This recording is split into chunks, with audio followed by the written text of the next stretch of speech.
Hello, friends and relatives. How are you? Wherever you are in the world, good morning from Auckland, New Zealand. It is time for another Bible reading, and I'm going to read 4 chapters today from the book of Genesis, specifically chapters 10 to 13. So we starting on chapter 10 on verse 1. Now this is the genealogy of the sons of Noah: Shem, Ham, and Japheth, and sons were born to them after the flood. The sons of Japheth were Gomer, Magog, Madai, Javan, Tubal, Meshech, and Tiras. The sons of Gomer were Ashkenaz, Riphat, and Togarmah. The sons of Javan were Elisha, Tarshish, Kittim, and Dodanim. From these, the coastland peoples of the Gentiles were separated into their lands, everyone according to his language, according to their families, into their nations. The sons of Ham were Cush, Mizraim, Put, and Canaan. The sons of Cush were Seba, Havilah, Sabta, Raamah, and Sabteka. And the sons of Raamah were Sheba and Dedan. Cush begat Nimrod. He began to be a mighty one on the earth.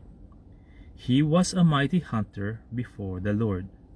Therefore it is said, like Nimrod, the mighty hunter before the Lord.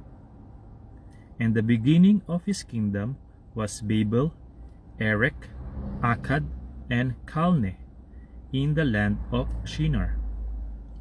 From that land he went to Assyria and built Nineveh, Rehoboth, Ir, Calah, and Resen, between Nineveh and Calah, that is the principal city. Mizraim begat Ludim, Anamim, Lehabim, Naphtuhim, Pathrusim, and Cashluhim, from whom came the Philistines and Captorim. Canaan begat Zidon, his firstborn, and Heth, the Jebusite, the Amorite, and the Girgashite, the Hivite, the Archite, and the Sinite, the Arvadite, the Semirite, and the Hamathite. Afterward, the families of the Canaanites were dispersed, and the border of the Canaanites was from Sidon as you go toward Gerar, as far as Gaza, then as you go toward Sodom, Gomorrah, Admah, and Zeboim, as far as Lasha. These were the sons of Ham, according to their families, according to their languages, in their lands, and in their nations. And children were born also to Shem, the father of all the children of Eber, the brother of Japheth the elder.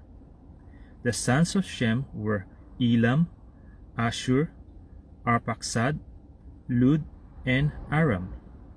The sons of Aram were Uz, Hul, Geter, and Mash. Arphaxad begat Salah, and Salah begat Eber. To Eber were born 2 sons. The name of one was Peleg, for in his days the earth was divided, and his brother's name was Joktan. Joktan begat Almodad, Sheleph, Hazarmavet, Jerah, Hadoram, Uzal, Dikla, Obal, Abimael, Sheba, Ophir, Havilah, and Jobab. All these were the sons of Joktan. And their dwelling place was from Misha as you go toward Sephar, the mountain of the east. These were the sons of Shem, according to their families, according to their languages, in their lands, according to their nations. These were the families of the sons of Noah, according to their generations, in their nations, and from these the nations were divided on the earth after the flood. So we start now on chapter 11, starting on verse 1. Now the whole earth had one language and one speech. And it came to pass, as they journeyed from the east, that they found a plain in the land of Shinar, and they dwelt there. Then they said to one another, Come, let us make bricks and bake them thoroughly. They had brick for stone, and they had asphalt for mortar. And they said, Come, let us build ourselves a city, and a tower whose top is in the heavens. Let us make a name for ourselves, lest we be scattered abroad over the face of the whole earth. But the Lord came down to see the city, and the tower which the sons of men had built. And the Lord said, Indeed, the people are one, and they all have one language. And this is what they begin to do. Now, nothing that they propose to do will be withheld from them. Come, let us go down and there confuse their language, that they may not understand one another's speech. So the Lord scattered them abroad from there over the face of all the earth, and they ceased building the city. Therefore, its name is called Babel, because there the Lord confused the language of all the earth, and from there the Lord scattered them abroad over the face of all the earth. This is the genealogy of Shem. Shem was 100 years old and begat Arphaxad 2 years after the flood. After he begat Arphaxad, Shem lived 500 years and begat sons and daughters. Arphaxad lived 35 years and begat Salah. After he begat Salah, Arphaxad lived 403 years and begat sons and daughters. Salah lived 30 years and begat Eber. After he begat Eber, Salah lived 403 years and begat sons and daughters. Eber lived 34 years and begat Peleg. After he begat Peleg, Eber lived 430 years and begat sons and daughters. Peleg lived 30 years and begat Reu.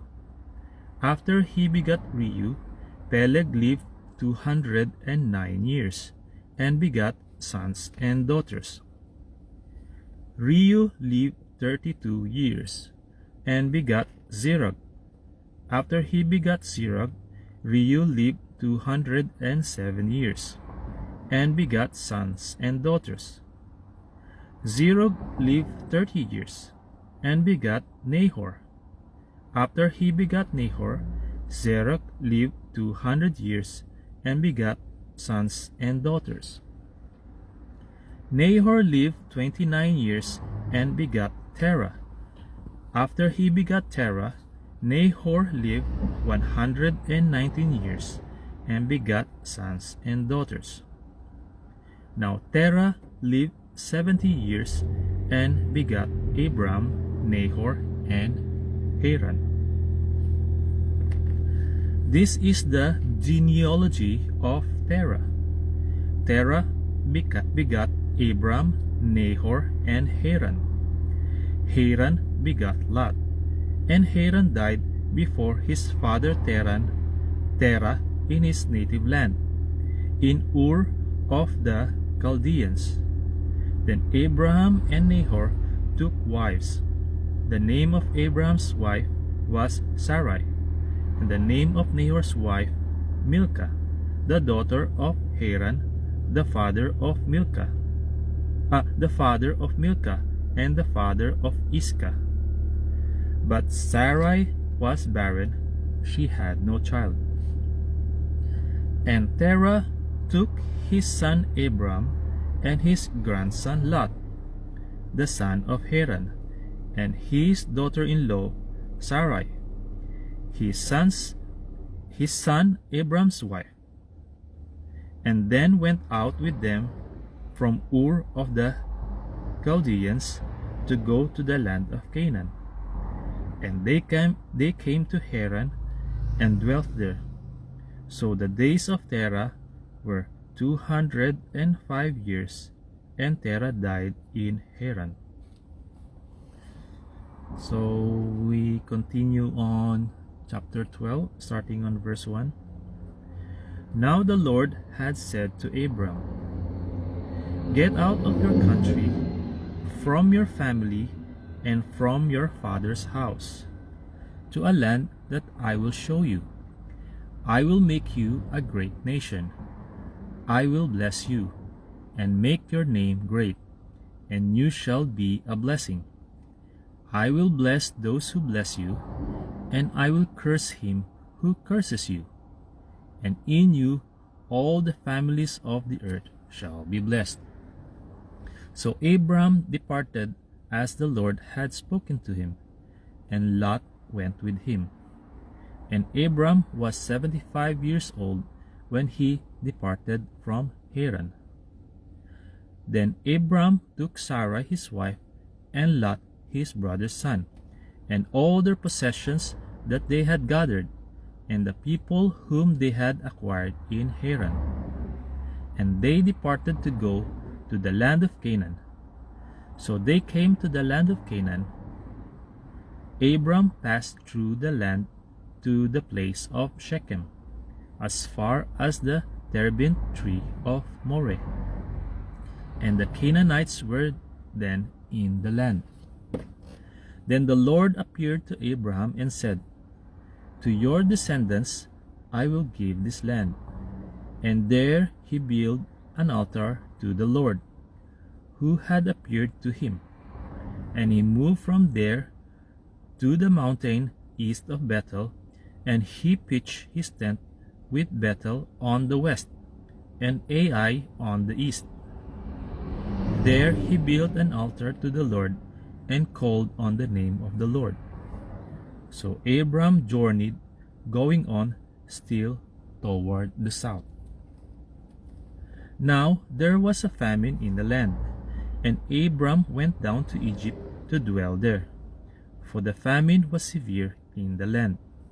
And it came to pass, when he was close to entering Egypt, that he said to Sarai his wife, "Indeed, I know that you are a woman of beautiful countenance.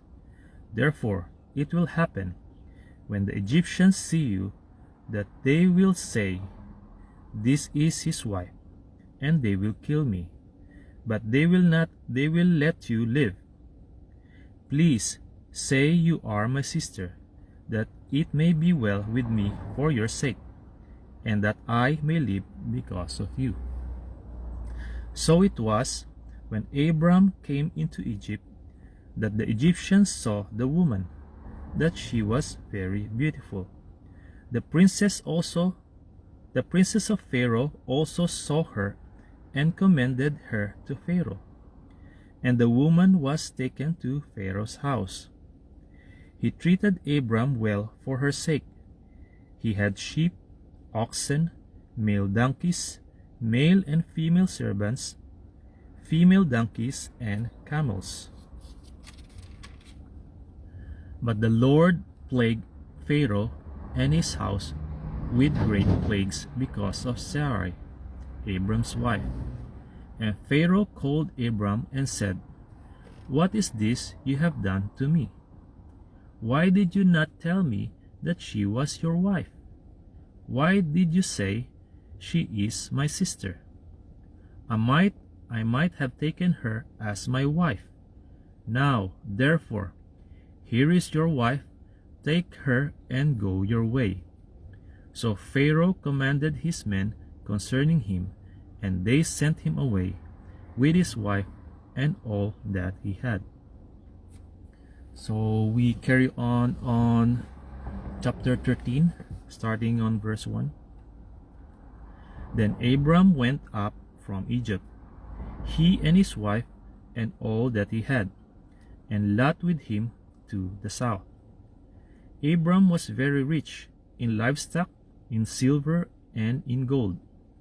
And he went on his journey from the south as far as Bethel, to the place where his tent had been at the beginning, between Bethel and Ai, to the place of the altar which he had made there at first. And there Abram called on the name of the Lord. Lot also, who went with Abram, had flocks and herds and tents. Now the land was not able to support them, that they might dwell together, for their possessions were so great that they could not dwell together. And there was strife between the herdsmen of Abram's livestock and the herdsmen of Lot's livestock. The Canaanites and the Perizzites dwelt in the land. So Abram said to Lot, "Please, let there be no strife between you and me, and between my herdsmen and your herdsmen, for we are brethren. Is not the whole land before you?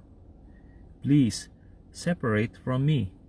If you take the left, then I will go to the right, or if you go to the right, then I will go to the left." And Lot lifted his eyes and saw all the plain of Jordan, that it was well watered everywhere, before the Lord destroyed Sodom and Gomorrah. Like the garden of the Lord, like the land of Egypt, as you go toward Zoar. Then Lot chose for himself all the plain of Jordan, and Lot journeyed east, and they separated from each other.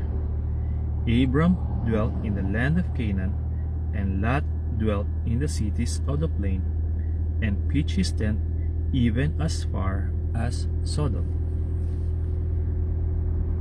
But the men of Sodom were exceedingly wicked and sinful against the Lord. And the Lord said to Abram, after Lot had separated from him, "Lift your eyes now and look from the place where you are, northward, southward, eastward, and westward. For all the land which you see I give to you and your descendants forever. And I will make your descendants as the dust of the earth, so that if a man could number the dust of the earth, then your descendants also could be numbered. Arise, walk in the land through its length and its width, for I give it to you." Then Abram moved his tent and went and dwelt by the terebinth trees of Mamre, which are in Hebron, and built an altar there to the Lord. Okay, friends and relatives, that's all for now. To God be the glory, honor, and highest praise. See you on my next Bible reading. Bye-bye.